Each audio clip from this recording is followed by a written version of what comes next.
1, 2, 3. Ensuite, j'ai le film d'horreur Horribilis, voilà, qui est à la fois très drôle, très gore, mais aussi il y a certaines scènes un peu rigolotes, mais il est plus dans le gore, voilà. Voilà, ça raconte l'histoire d'un monsieur qui s'est fait piquer par une aiguille extraterrestre et change en monstre. Et il pond des limaces extraterrestres pour contaminer le monde, voilà, les gore et tout.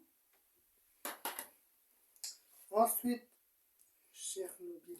Mais c'est le film euh, qui a un rapport avec Chernobyl, voilà. Voilà, ça raconte l'histoire d'un groupe de touristes qui vont visiter la ville de Chernobyl et comprenez, tout va pas se passer comme prévu et il va arriver des mésaventures.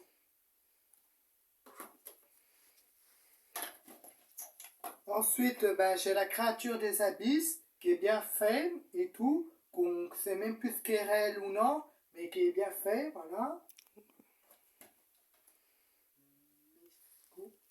Et ensuite, j'ai le film là, Mescou, Nemesis, ouais, que je vois. Nemesis, voilà, qui raconte l'histoire d'un monsieur qui voyage dans le désert, mais qui se rend compte qu'il est tout seul et qui reçoit des insultes et vous comprenez, ben, tout va pas se passer comme prévu et la fin est assez choquante. La fin.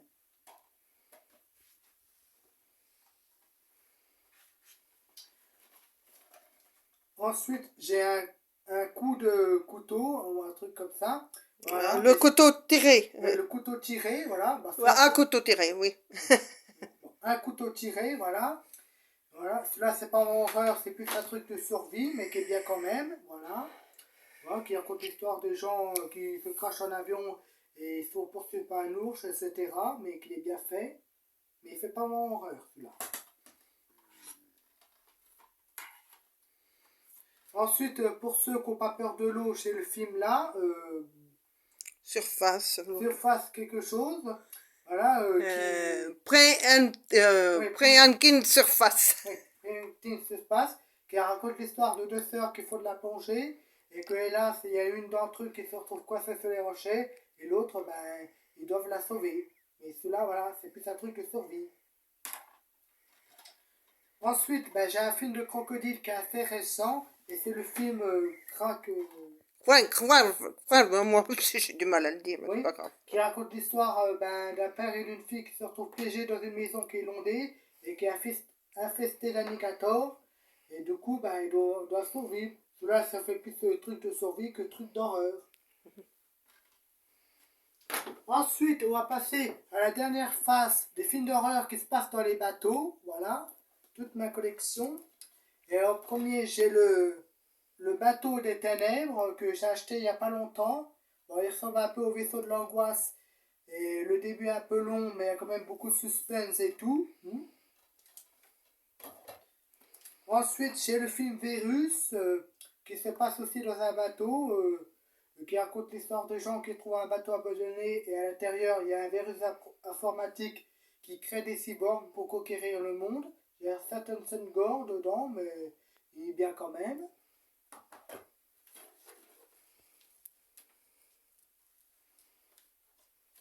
Ensuite, ben, j'ai le film Un cri dans l'océan, voilà.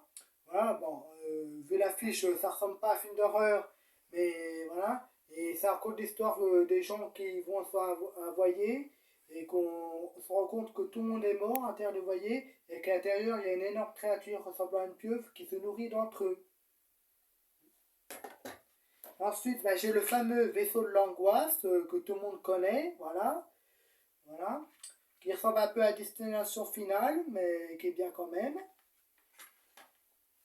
Ensuite, ben celui-là, c'est plus un film de catastrophe que d'horreur. C'est Titanic 2012, voilà. Voilà, qu'on comprenait, c'est le Titanic 2 qui avait été recréé, mais à cause d'un ouragan, tout va pas se passer comme prévu. Et celui-là, c'est plus un film de catastrophe qu'un film d'horreur. Et pour finir, chez le fameux film Triangle, que, voilà, que beaucoup de youtubeurs ont mis.